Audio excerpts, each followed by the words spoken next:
Welcome back everyone to our continued discussion on the algorithm theory behind linear regression. In part 2, we'll be focusing on the OLS or ordinary least squares equations. But first, let's talk about the simplest equation of a straight line that we're already familiar with just from basic mathematics. We know that the equation of a line is simply y equals mx plus b, where m is the slope plus b, where b is then the intercept with the y-axis. So again, I can define a straight line on a simple 2D plot where I have an x-axis and y-axis with this straight line equation. And we can see that for y equals mx plus b, there's actually only room for one possible feature x. If I'm thinking x is going to be an instance of a feature, and then y is going to be what I want to predict, then I can only use one feature here. I only have room for x because m and b are actually going to be later on fixed, because m is just the slope and b is the intercept. So ordinary least squares will actually allow us to directly solve for slope m and intercept b given a set of real data points for x and y. However, the issue is that later on we'll see that if I have multiple features, I'll need to use gradient descent to scale this. So what we're going to do right now is we're going to explore how we could translate a real data set into mathematical notation for linear regression. And then we'll take a step back and solve a very simple case of just one feature to explore ordinary least squares in action. And then afterwards, we'll focus on using gradient descent for real-world data set situations where I'm going to have multiple features. We already know that linear regression allows us to build a relationship between multiple features to estimate a target output. So what I want to do is take this data set and try to translate it as best we can into a generalized form for linear regression. Since we're already familiar with y equals mx plus b, we're essentially going to try to duplicate that sort of format, but generalized for multiple features. To translate this data into generalized mathematical notation, what I will do is say I have a matrix capital X containing multiple features. And then I have some vector y which contains the actual label that I'm trying to predict. And then obviously right now, if I'm going to hold this in mathematical notation form, I want this to be generalized to not say just bedrooms or bathrooms, but basically say feature x1, feature x2, feature x3, and so on. So let's go ahead and swap out those feature names for just the generalized forms. So now I have x1, x2, x3, and in theory this could go to xn number of features. And then instead of saying price, I just have my y that I'm trying to predict. Likewise, each of these data points can then be also subscripted into mathematical notation, where we have a superscript for the actual row and then a subscript for the feature. So here on that first column, I can see I have the instance of feature 1, the second instance of feature 1, third instance of feature 1, and so on. So then we can do this for the rest of the data points. And essentially what I have here is just clear matrix notation of my various data points. Keep in mind, we're looking for a generalized form of a linear relationship. So I don't actually care about the individual data points. Really what I care about are building out a linear relationship between the features x and label y. So I just need, for notation purposes, to know the features and then the y that I'm trying to predict. Let's go ahead and change this order around so I can see the format of some y equals x sort of equation. And then what we can do is state the following, that each feature should have a coefficient, typically labeled as beta, associated with it. And here we have the generalized form of linear regression, where I'm going to say y hat, essentially my prediction of the y value, should be equal to some linear combination where I have a beta coefficient for the first feature, another beta coefficient for the second feature, and so on for n number of features. So recall here that n stands for the number of features in your dataset. And we can see now this is the same as essentially the common notation for that simple line y equals mx plus b. It's just in this case I have multiple possible features to include. And again, it's stating there is some beta coefficient for each feature to minimize the error. And I can also express this equation as just a sum, so now it's fully generalized for any number of features. Note that instead of saying y is equal to the sum of these beta coefficients times the feature, I'm saying y hat. And that's because in reality, this is just an estimation. So as we mentioned before, y hat is our estimation or prediction. It's really not going to be possible for real data to create a set of betas that creates a perfect fit to y, unless we're dealing with just an absolute straight line in multiple dimensions. So instead, we say we have y hat, our best estimation fit for the data.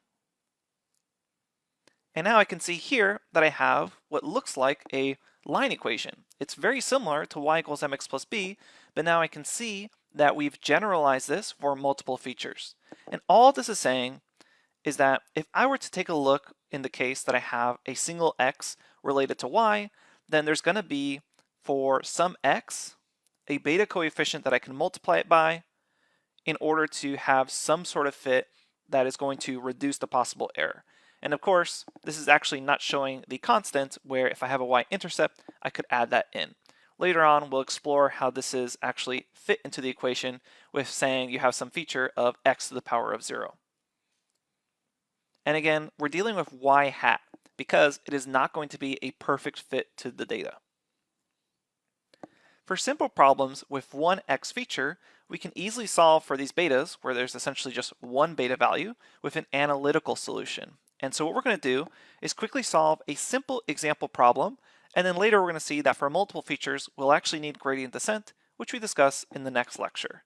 For right now, let's go ahead and jump to an example problem where we only have one feature and see how OLS actually solves for those coefficients. Recall that as we've mentioned before, the equation of a simple line follows the form y equals mx plus b, where m is the slope of that line, and b is where the line crosses the y-axis when x is equal to 0. In other words, b is the y-intercept.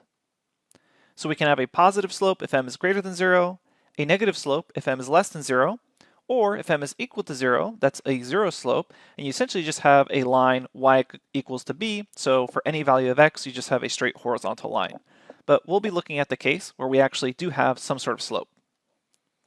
So in a linear regression, where we try to formulate the relationship between variables, we could state that the true line y equals mx plus b, if we're trying to figure out some sort of estimation to real data points, that becomes y hat, our estimation or prediction, is equal to beta naught plus beta 1 times x.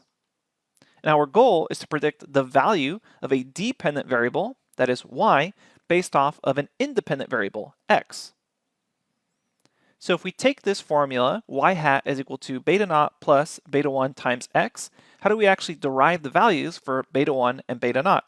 And typically, when you look this up, it's stated that beta 1 is actually equal to the Pearson correlation coefficient times the standard deviation of y divided by the standard deviation of x.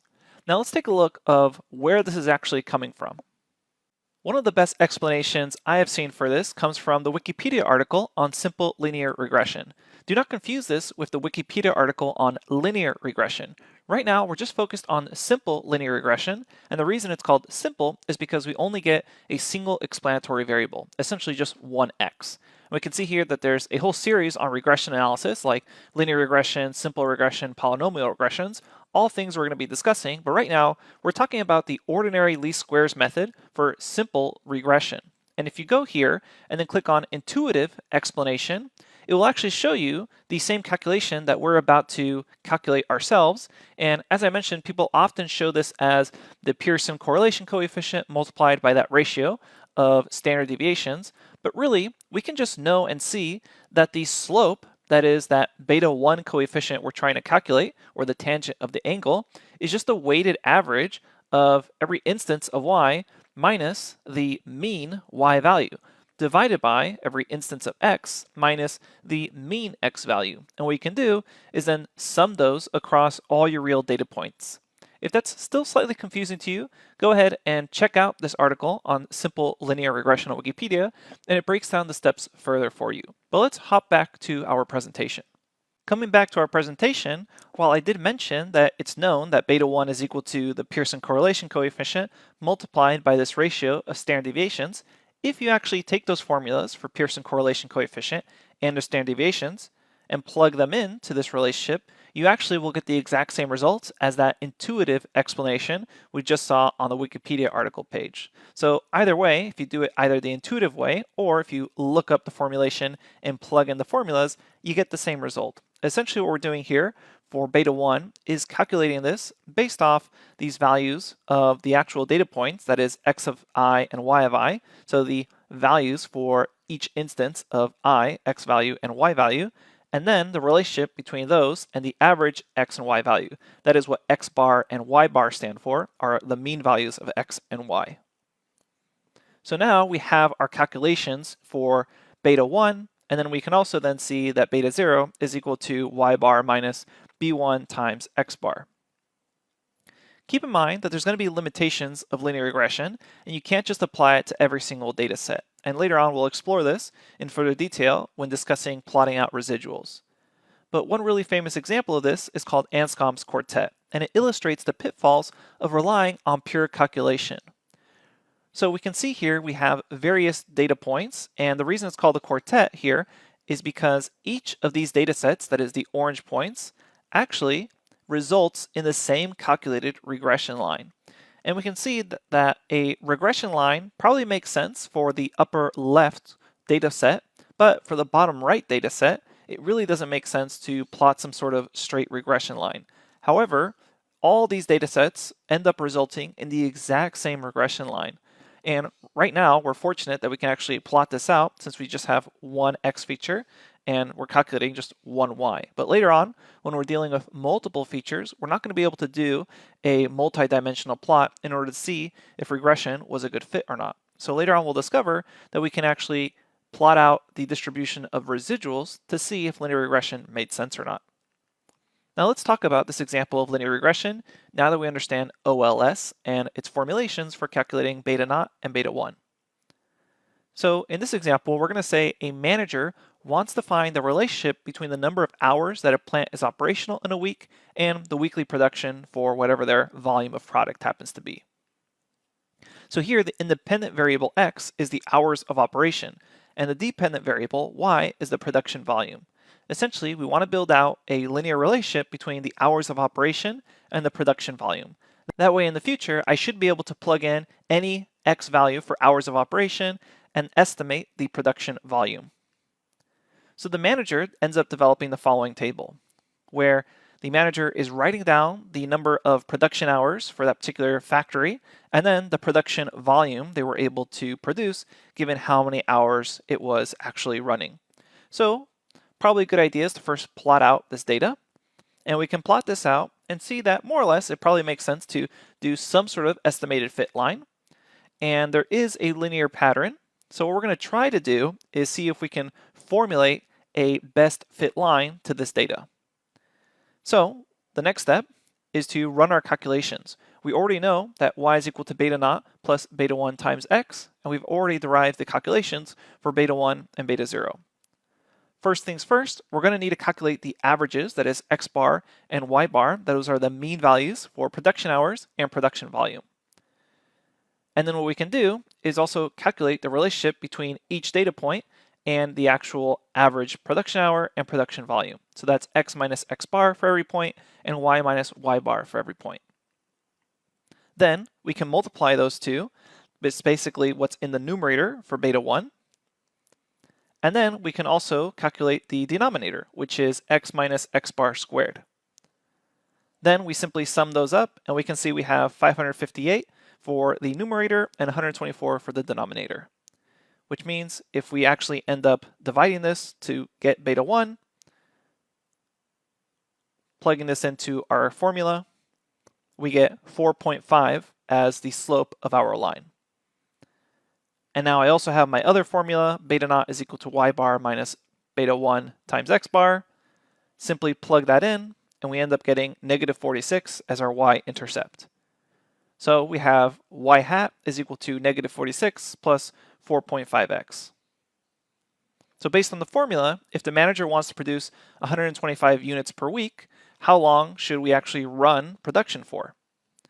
Well, I can just set our estimated y hat as being 125, since now I'm actually kind of working backwards. For some wanted production volume, how many production hours do I need? In which case, I can see that I should have 38 hours per week by my estimate of this formula. Now, as we just explored with that example problem, we can actually even manually solve an analytical solution for simple linear regression where we only have one feature. When we expand to more than a single feature, however, this analytical solution quickly becomes unscalable. So instead of ordinary least squares, we should focus on minimizing a cost function with gradient descent.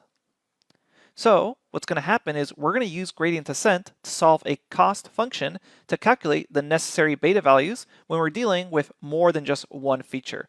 This will then scale to n number of features given our generalized formula. So we're going to work on developing a cost function to minimize in the next series of lectures. I'll see you there.